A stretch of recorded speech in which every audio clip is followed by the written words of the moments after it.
Brooke, talk to us about what happened and the state of play currently this morning. Where are we?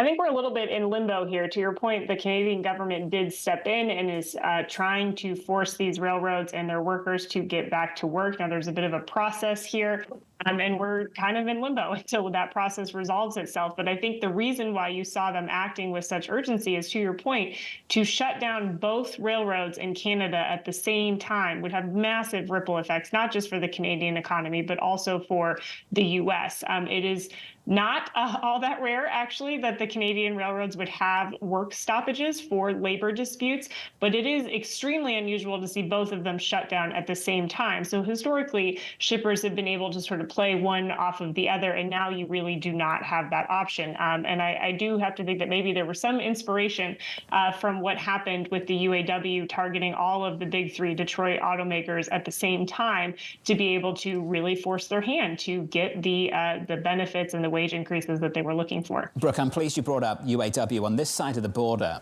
there's a feeling, I think, that maybe we're leaving behind some of these issues as the labour market starts to soften up and weaken just a touch. How did we get here, and can we anticipate more of this kind of labour market action in months and years to come?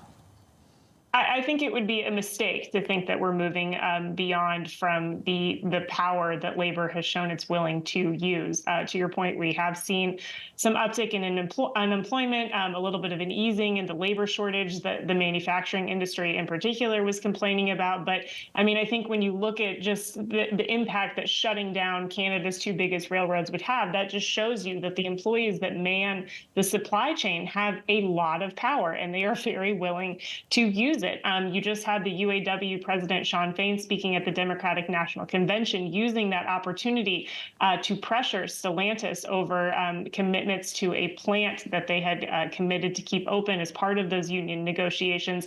Boeing, meanwhile, is also facing the prospect of a strike, and its workers there had sort of taken the procedural step to move forward with a strike if they can't reach a deal with Boeing before the end of September. And so I think these pressures are still very much alive and well.